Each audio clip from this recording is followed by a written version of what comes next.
Marcus Chen stepped off the transport shuttle onto the pristine landing pad of Verdania Prime, his regulation-issue survival gear feeling uncomfortably light against his shoulders. The orientation packet had made it clear that this was a routine wilderness survival exercise, standard for all new galactic scouts. What they hadn't mentioned was that he would be the only human in a group of 23 other species, all of whom seemed to regard him with a mixture of curiosity and poorly concealed pity. The Catharan instructor, a tall, graceful being with silvery skin and 4 arms, gestured toward the sprawling forest beyond the facility's perimeter. Her voice carried the melodic quality typical of her species, but there was something else underneath it that Marcus couldn't quite identify. The whispering wilds of Verdania represent one of the galaxy's most pristine ecosystems, Instructor Veltar announced to the assembled group. Your task is simple. Survive 7 rotations in the wilderness using only standard equipment. Emergency beacons will extract you if necessary, but activation results in automatic failure of the certification program. Marcus glanced around at his fellow trainees. There was Zrex, a reptilian sauroid whose scales gleamed like polished emeralds. Beside him stood Thissa, a Volathan whose gossamer wings fluttered nervously in the alien breeze. The group included representatives from the peaceful agricultural worlds of the inner systems, species that had evolved on planets where cooperation and harmony were the keys to survival. The predators here are manageable, Veltar continued, her 4 hands moving in practiced gestures. Verdanian fauna evolved alongside sapient species for millennia. They understand the concept of mutual respect. Follow the protocols, maintain proper distance, and you should encounter no difficulties. Marcus nodded along with the others, though something felt off about the whole briefing. The instructor's eyes kept darting to him specifically, and there was an undertone to her explanations that suggested she was leaving something out.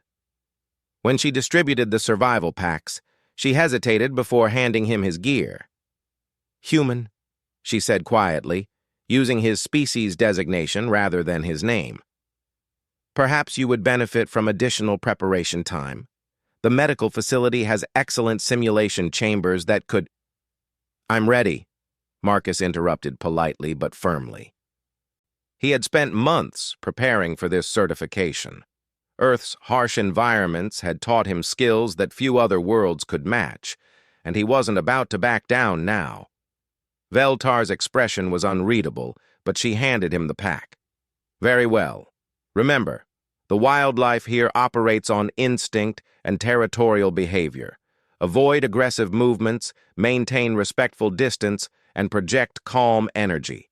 Most importantly, never, ever attempt to establish dominance over any creature you encounter. The group entered the forest in the early morning, following marked trails that would take them to their designated starting zones. Marcus found himself walking beside Zrex, whose people had evolved from persistence hunters on desert worlds. Despite their different origins, they had struck up a friendship during the preliminary training. Your world must be quite peaceful, Zrex commented, his forked tongue tasting the air. I have heard that humans evolved from herbivorous primates who lived in harmony with nature. Marcus almost choked on his water. Not exactly, he replied carefully. We had our challenges. The sauroid's vertical pupils dilated with interest. Challenges? You mean like resource competition? Seasonal migrations? Before Marcus could respond, the group reached the dispersal point where individual survival zones were assigned. Each trainee would have a roughly circular territory of about 50 square kilometers, with enough distance between zones to ensure independent experiences while maintaining emergency response capabilities. Marcus received his coordinates and headed toward his assigned area, a region the map described as dense canopy forest with moderate elevation changes and seasonal water sources. It sounded manageable enough. The first few hours passed uneventfully. Marcus established a basic camp near a clear stream, following standard protocols he had learned during training. The forest seemed almost artificially peaceful, with colorful bird analogs singing from the canopy and small herbivorous creatures grazing openly in clearings. It was nothing like the survival exercises he had completed on Earth, where every moment required vigilance against countless threats. As evening approached, Marcus was gathering dead wood for a fire when he heard the first sound that made him pause. It was a low, rumbling growl from somewhere in the trees ahead, followed by what sounded like a much smaller creature's distressed chirping. Moving quietly through the underbrush, Marcus found himself at the edge of a small clearing where drama was unfolding. A creature that looked like a cross between a deer and a butterfly, with iridescent wings and delicate antlers, was backed against a large tree. Circling it was something that resembled a big cat, but with 6 legs and bony protrusions along its spine. The predator was clearly preparing to strike. According to the protocols, Marcus should have retreated immediately. This was natural predation, and interference could disrupt the ecosystem balance. But as he watched the smaller creature's terrified movements, something deeply ingrained in his psychology kicked in. The big cat analog lunged forward, and Marcus moved without thinking. He burst from the tree line with a sound that was part war cry, part roar of challenge. The effect was immediate and shocking. The 6-legged predator froze mid-leap, then quickly backed away, its ears flat against its skull and its entire posture screaming submission. Marcus stood his ground, breathing hard, as both animals stared at him. The deer butterfly creature had gone completely still, its large eyes fixed on him with something that looked like awe. The predator continued its retreat until it disappeared into the forest, leaving behind only the sound of rapidly diminishing footsteps. For a long moment, the clearing was silent. Then the rescued creature made a soft, musical sound and bowed its head before gracefully taking flight, its wings catching the last rays of sunlight as it disappeared into the canopy. Marcus stood there, pulse still elevated, trying to process what had just happened. The predator's reaction had been completely unlike anything described in the briefing. It hadn't just been startled or cautious. It had shown clear, unmistakable signs of recognition and submission. He made his way back to camp as darkness fell, his mind racing. The fire he built seemed to crackle more loudly than it should have, and the normal forest sounds seemed somehow different. It wasn't until he was settled into his sleeping bag that he noticed the eyes. They reflected the firelight from the tree line, dozens of pairs of eyes, all watching him from what he estimated to be a respectful distance. Not stalking, not hunting, but observing. As if word had somehow spread through the forest that something unusual had arrived. Marcus remained still, not wanting to provoke whatever was out there. Gradually, as the fire burned lower, the eyes disappeared one by one. But he had the distinct feeling that he wasn't alone, and that somehow his presence in this forest was being evaluated by standards he didn't understand.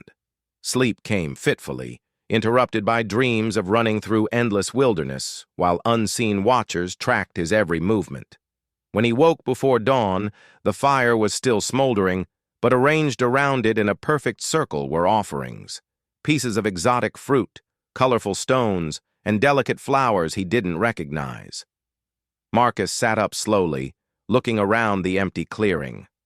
There was no sign of who or what had left the gifts, but the message was unmistakable. He wasn't just being watched, he was being honored. The second day brought more puzzling encounters. As Marcus followed game trails through the forest, he began to notice that predators weren't just avoiding him. They were actively clearing his path. A pack of wolf-like creatures that had been drinking at the stream quickly retreated when he approached, but not in fear. Their body language suggested deference, as if they were making way for a superior. Later, when he paused to rest near a rocky outcropping, a massive bear analog emerged from the undergrowth. Marcus tensed, ready to implement evasion protocols. But the creature simply looked at him for a long moment before slowly lying down, and exposing its belly in a gesture of complete submission. By midday, Marcus was starting to understand that something fundamental was wrong with his understanding of the situation. The other trainees' communication checks over the emergency channel painted a picture of normal wildlife encounters. Curious but cautious animals maintaining proper distance, minor territorial disputes that required careful navigation, and the usual challenges of finding food and shelter. His experience was entirely different. Predators were treating him like some kind of apex presence, while prey animals seemed to regard him with religious reverence. When he stopped to gather berries from a bush, a family of small primates emerged from the trees to present him with the choicest fruits from the highest branches, chattering excitedly among themselves as if they couldn't believe their good fortune. That evening, as Marcus made camp beside a different stream, he decided to experiment.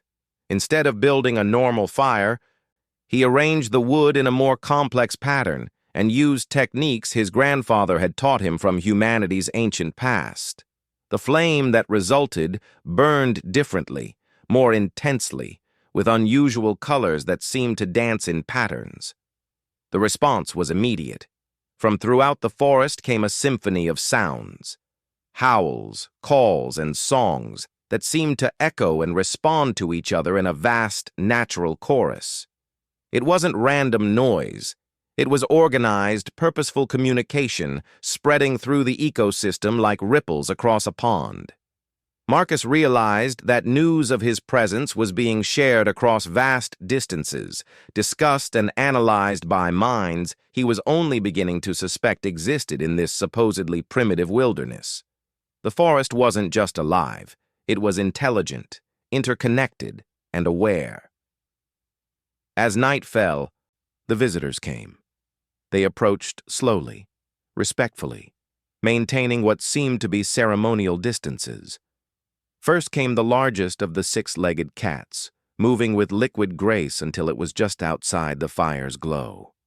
It lay down and placed a freshly caught fish at the edge of the light, then retreated to wait. Next came a family of the bear analogs, who deposited bundles of useful wood and sweet-smelling herbs before withdrawing to form a protective perimeter around the camp. They were followed by dozens of other species, predators and prey animals alike, each bringing offerings and arranging themselves in what could only be described as a formal court gathering. Marcus sat quietly by his fire, understanding that he was witnessing something unprecedented. These weren't simple animals driven by instinct. They were sapient beings conducting a ritual of recognition. But recognition of what? The answer came when the oldest of the bear creatures, a massive individual with silver-streaked fur and intelligent brown eyes, slowly approached the fire. It carried something in its mouth, a piece of carved stone that it placed carefully at Marcus's feet before backing away with its head bowed. Marcus picked up the carving and examined it in the firelight. It was crude, but unmistakably intentional. A bipedal figure surrounded by smaller shapes in poses of submission. At the base were symbols that meant nothing to him, but clearly represented some form of communication. As he studied the carving, understanding began to dawn. The briefing had mentioned that Verdanian wildlife had evolved alongside sapient species for millennia. But what if that meant something different than he had assumed?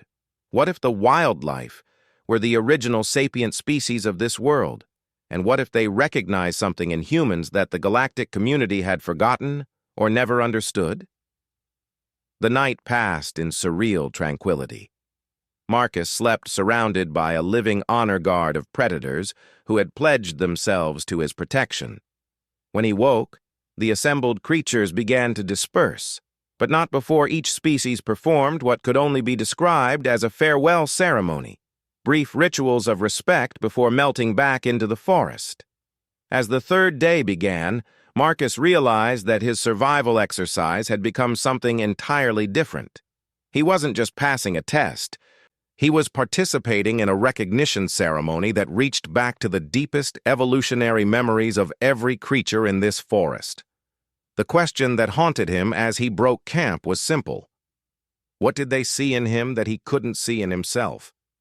And what would happen when the galactic community learned that their carefully managed wildlife preserve was actually an ancient civilization that had been waiting for the right moment to reveal itself? The answers to those questions would have to wait, because his communicator was chirping with an incoming message from the orbital station. Instructor Veltar's voice was tense with barely controlled panic. All trainees return to base camp immediately. We're detecting massive predator movement throughout the preserve. This exercise is terminated for safety reasons. Marcus looked around at the peaceful forest, where he had just spent the most extraordinary night of his life, then at the carved stone still in his hand. Somehow, he didn't think the predator movement was a threat to anyone. But explaining that to a galactic community that had forgotten the true nature of Earth's children might prove to be the greatest challenge of all. He gathered his gear and began the trek back to base camp, unaware that every step was being tracked by thousands of eyes and that his brief presence in the whispering wilds had awakened something that had been sleeping for centuries. Marcus emerged from the forest to find the base camp in controlled chaos.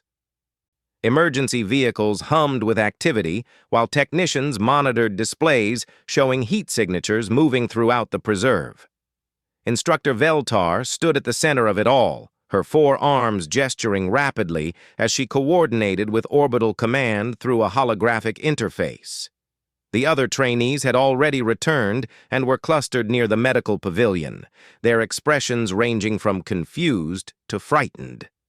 Zrex was the first to spot Marcus approaching, and his vertical pupils dilated with relief. "Marcus, we were concerned when the emergency recall came through. Did you encounter any of the aggressive predators they detected?" Before Marcus could respond, Veltar's voice cut across the camp. "Human Chen, report to the command center immediately." The tone was sharp, official, and carried an undertone of something Marcus couldn't quite identify. He walked through the bustling camp, noting how conversations stopped as he passed. Technicians paused their work to stare at him, and several of the medical staff whispered among themselves in languages his translator couldn't parse. Inside the command center, Marcus found himself facing not just Veltar, but 3 other figures he didn't recognize. A stocky being in military dress who he identified as Gorvani from the distinctive ridge patterns on their skull. A tall, ethereal creature that had to be from one of the energy-based species of the Outer Rim. And most surprising, a human woman in the uniform of the Galactic Council's Xenobiology Division. "Chen," the human woman said without preamble, "I'm Dr. Sarah Martinez, and I need to ask you some very specific questions about your time in the preserve." Marcus set down his pack and met her gaze. "I followed all protocols, ma'am. I didn't interfere with natural processes or attempt to contact other trainees outside of scheduled check-ins." Dr. Martinez exchanged a look with the Gorvani officer. "Mr. Chen, are you aware that your presence in the forest triggered what we can only describe as a mass convergence event? Every major predator species in a 100-kilometer radius began moving toward your location." "That's not what I experienced," Marcus said carefully. "I saw normal wildlife behavior. Some animals kept their distance, others seemed curious but non-threatening. The energy being's form flickered, and when it spoke, its voice was like wind chimes in a gentle breeze." "Show him the recordings." Veltar activated a holographic display that filled the center of the room.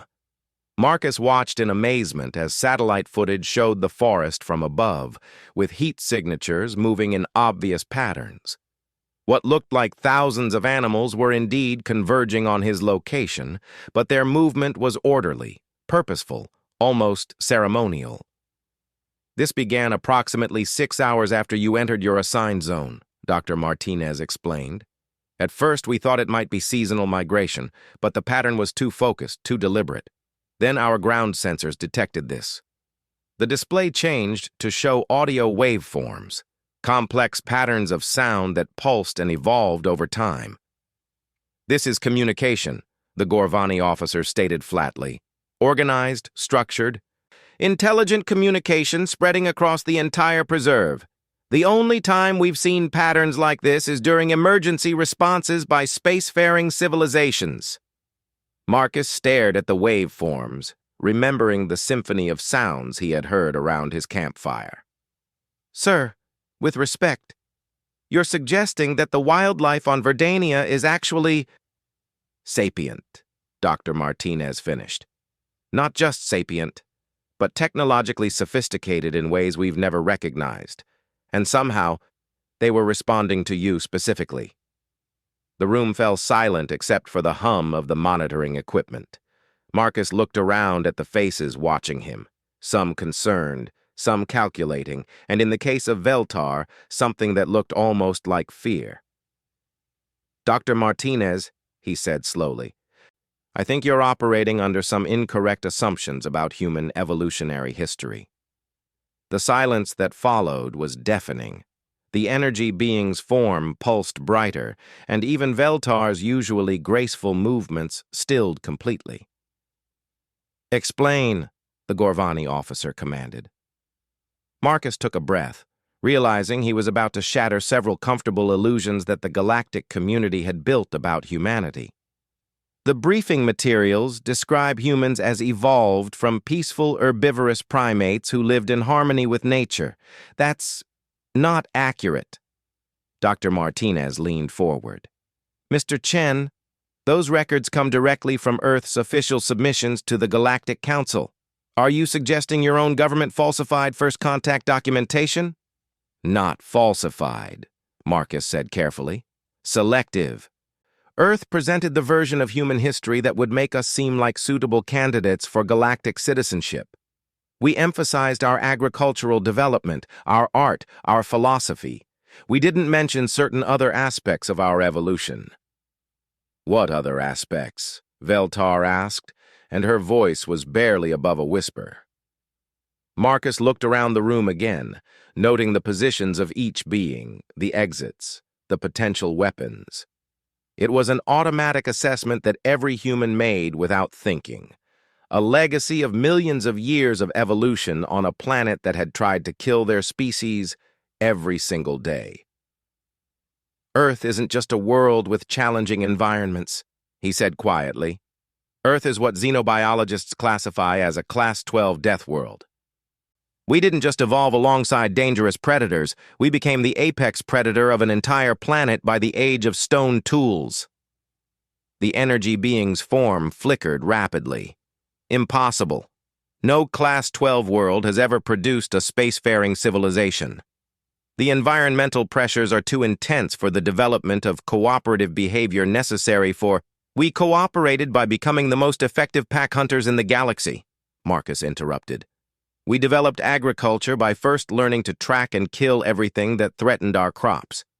We reached for the stars because we had literally conquered every challenge our homeworld could offer." Dr. Martinez was rapidly accessing data through her neural interface, her expression growing more disturbed by the second. "My God," she whispered. "The population density reports from Earth, the casualty statistics from early colonial expansion, the psychological profiles that were classified above my clearance level." "Earth's government didn't lie to you," Marcus continued. "They just didn't mention that every human being is born with reflexes designed to kill or evade creatures that could easily eliminate most galactic species. We didn't tell you that our idea of recreational activities includes simulating combat, hunting, and survival scenarios that would be considered torture by most civilized standards." The Gorvani officer's ridge patterns were flushing a deep purple. "You're saying that humans are essentially a predator species that has learned to mimic civilized behavior?" "No," Marcus said firmly. "We are civilized. We developed genuine cooperation, art, philosophy, and ethics. But we did it without ever losing our fundamental nature. We're not apex predators pretending to be civilized. We're civilized apex predators. And apparently that's something the wildlife of Verdania recognized immediately. Veltar moved to the display and brought up additional footage. This explains the convergence behavior, she said, her voice shaking slightly. They weren't gathering to hunt you or defend territory. They were paying homage, the energy being completed. The Verdanian ecosystem recognized a superior predator and responded with species-wide submission behaviors. But that's impossible, Dr. Martinez protested. Humans have been part of the galactic community for decades. If this were true, surely someone would have noticed. Would they? Marcus asked. How many humans have you actually observed in truly wild environments? Not on civilized worlds, not in controlled settings, but in actual wilderness where our instincts would be fully engaged? The question hung in the air unanswered. The truth was becoming clear to everyone in the room. Humanity had been so careful to present themselves as peaceful and civilized that they had inadvertently hidden their true nature from the galaxy.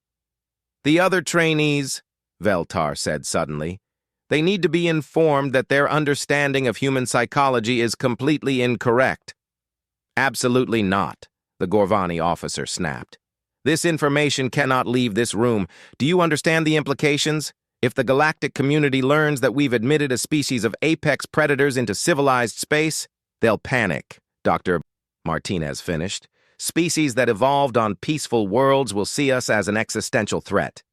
The alliance structure that took centuries to build could collapse overnight.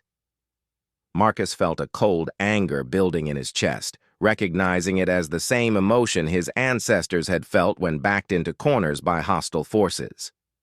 So what you're suggesting is that we continue to lie about our nature, that we pretend to be something we're not to avoid making other species uncomfortable?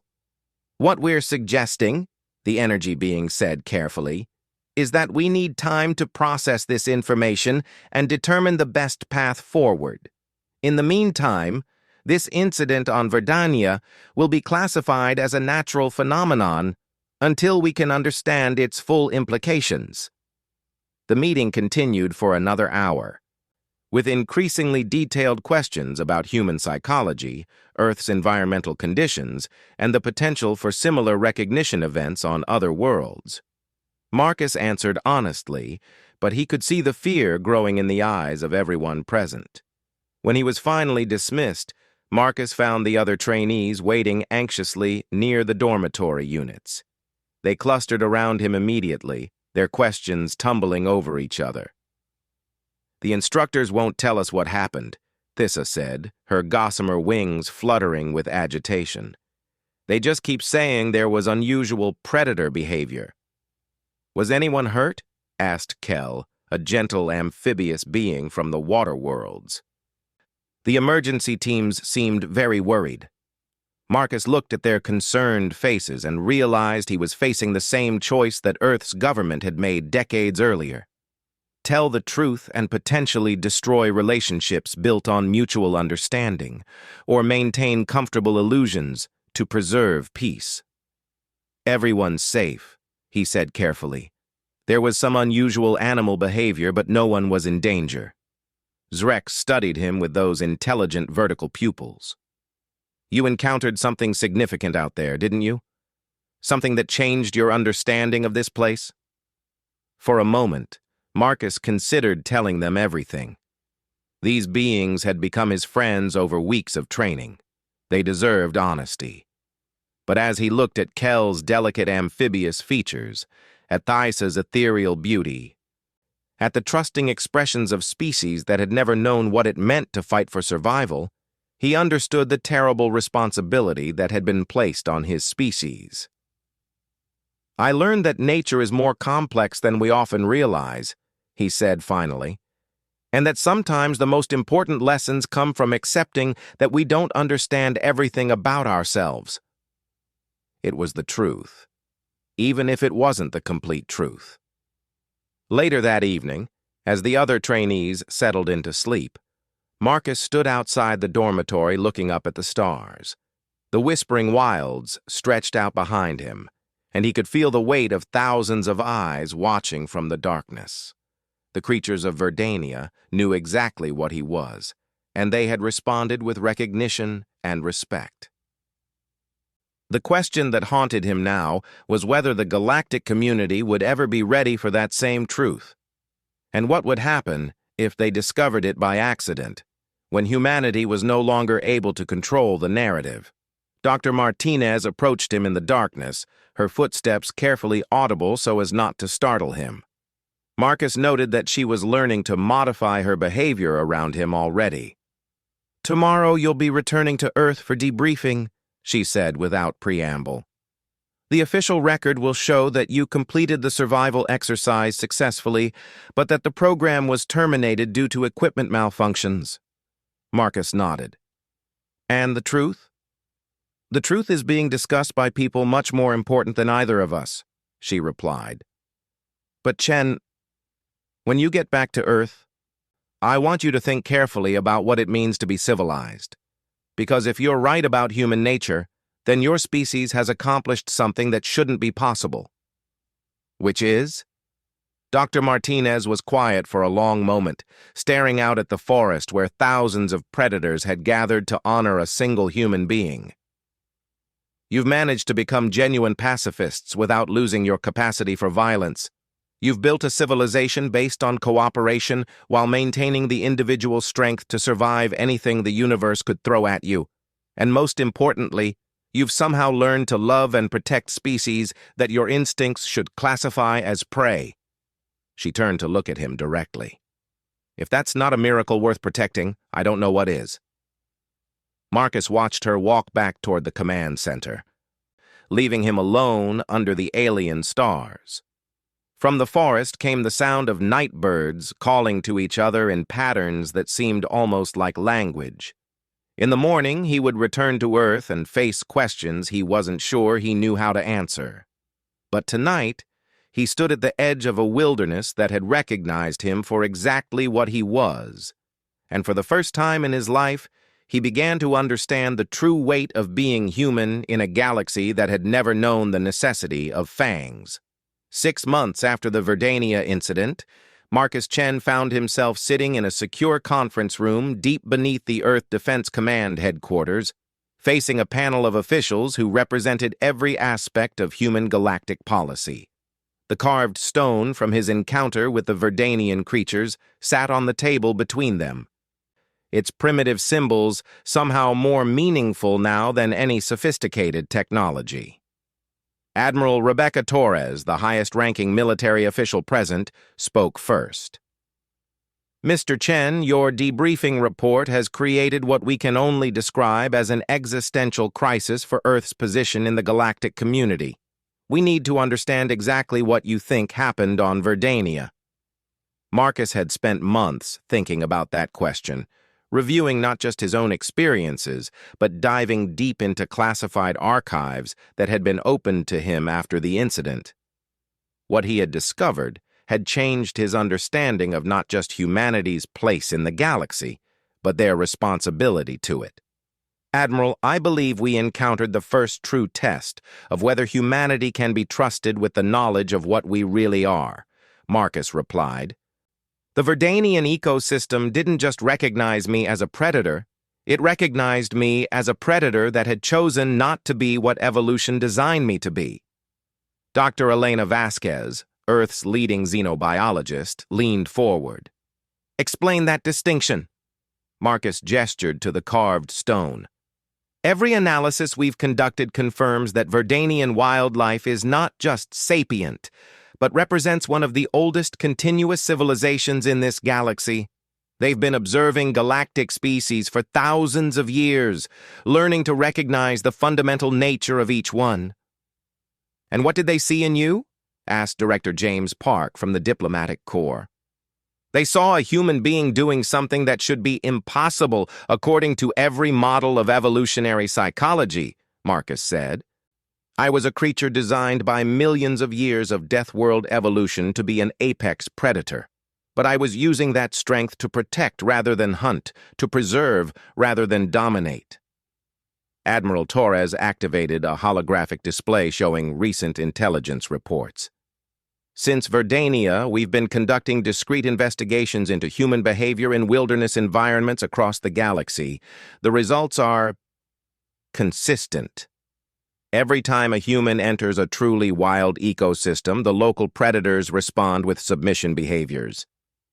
But there's more, Dr. Vasquez added. We've also discovered that prey species show unusual trust behaviors around humans. They don't just see us as non-threatening, they actively seek our protection. Marcus nodded. Because they can sense what we are, but they can also sense what we've chosen to become. We're predators who have decided to be guardians instead.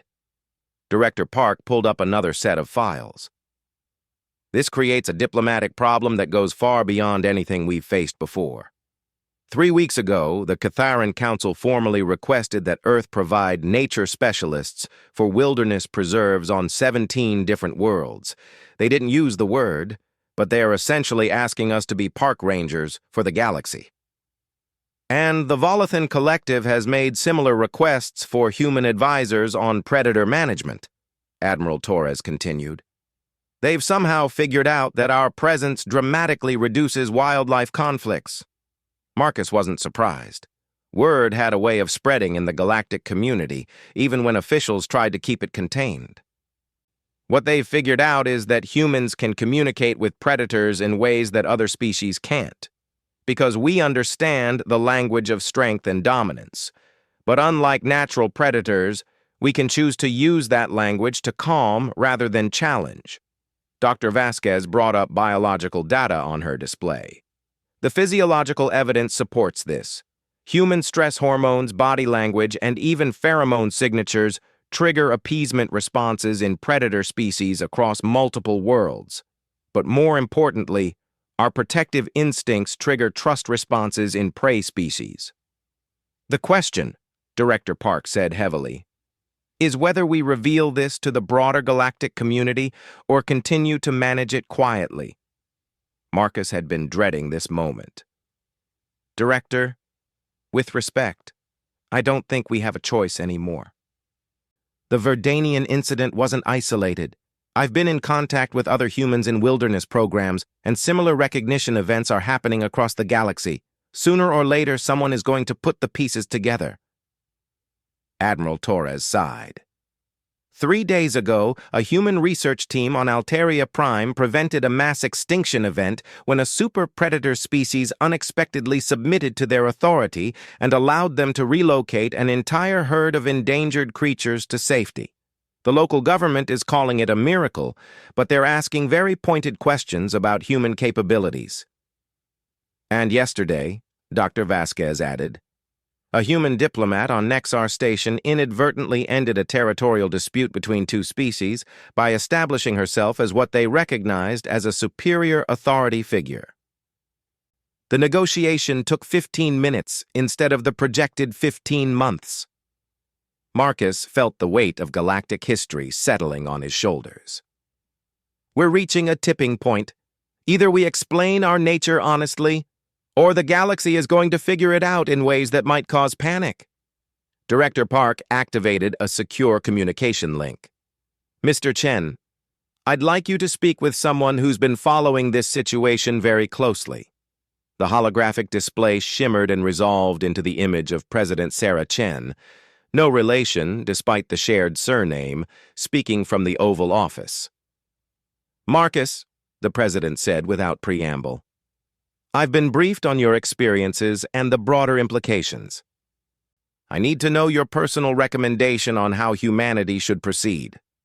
Marcus looked around the room at the faces watching him, then back at the leader of his world. Madam President, I believe we need to stop hiding what we are, but we need to do it in a way that emphasizes what we've chosen to become. We're not just apex predators. We're apex predators who decided that our strength should be used to protect the vulnerable rather than exploit them. And you think the galactic community can handle that truth? I think they're going to have to, Marcus replied honestly, because the alternative is for them to discover it accidentally when they're not prepared. And that could lead to fear, mistrust, and potentially conflict. The president was quiet for a moment. Dr. Martinez has briefed me on her conversations with you. She believes that humanity represents something unprecedented in galactic evolution, a Deathworld species that achieved true civilization without losing its fundamental nature. That's not entirely accurate, ma'am, Marcus said carefully. We did lose some of our fundamental nature. We learned to suppress our predatory instincts in favor of cooperative ones. But the suppression isn't complete, and in certain circumstances, those instincts can still surface. Which is exactly why the Verdanians honored you, Admiral Torres observed. You have the capacity for violence, but you've chosen not to use it except in defense of others. The president nodded slowly. Marcus, I'm authorizing you to lead a new initiative. We're going to begin gradual disclosure of humanity's true evolutionary background, but we're going to frame it in terms of what we call the Guardian Protocol. Guardian Protocol? Marcus asked. Dr. Vasquez explained. The idea is simple. We acknowledge that humans evolved as apex predators, but we emphasize that this evolution has given us unique capabilities as protectors and mediators. Instead of hiding our strength, we offer it in service to species that need protection. The Verdanian Council has already formally requested that Earth establish a permanent presence in their preserve, Director Park added. They want human guardians to help manage the balance between their hidden civilization and the galactic species that use the area for training. Marcus felt something click into place. They want us to be the bridge between their world and ours, to help them decide when and how to reveal their own nature to the galaxy. Exactly, the president confirmed. And this could be the model for how humanity integrates more honestly with the galactic community. We become the guardians, the protectors, the mediators who can communicate with both predators and prey, because we understand the languages of both. Admiral Torres brought up deployment schedules. We're already identifying candidates for Guardian Protocol training. Military personnel with wilderness experience, diplomats with xenobiology backgrounds, and scouts like yourself who've already demonstrated the ability to work with alien ecosystems. The training will be intensive, Dr. Vasquez warned. Learning to consciously control instincts that have been hardwired by millions of years of evolution isn't easy. Candidates will need to understand not just how to suppress their predatory nature, but how to channel it constructively. Marcus thought about his time in the Verdanian wilderness, about the moment when he had faced down the six-legged predator without thinking, driven by instincts he hadn't even known he possessed. The training will need to include psychological preparation for what it means to accept our true nature rather than hide from it. Agreed, the president said. But Marcus, this is bigger than just wildlife management. If we can successfully implement the Guardian Protocol, we'll be offering the galaxy something it's never had before. A species with the strength to enforce peace and the wisdom to choose not to dominate. The meeting continued for several more hours, covering implementation details, diplomatic strategies, and contingency plans. But Marcus's mind kept returning to that night in the Verdanian forest, surrounded by predators who had recognized him not as a threat, but as a protector worthy of their respect. 6 months later, Marcus stood once again at the edge of the Whispering Wilds, but this time he wasn't alone. Behind him were 12 other humans, each selected and trained for the Guardian Protocol. They wore no weapons, except emergency beacons, but they carried with them knowledge of what they were and confidence in what they had chosen to become. The forest had changed in subtle ways since his first visit. Trails that had been barely visible were now clearly marked, and structures that could have been natural formations were revealed to be carefully camouflaged buildings. The Verdanian civilization was beginning to emerge from hiding, trusting humanity to help them navigate their relationship with the larger galaxy. Veltar approached from the renamed Verdanian Cultural Exchange Station, her 4 arms moving in the graceful patterns that Marcus had learned indicated deep respect. Guardian Chen, she said formally. "The Council of Voices is ready to meet with your team." Marcus nodded and turned to his team.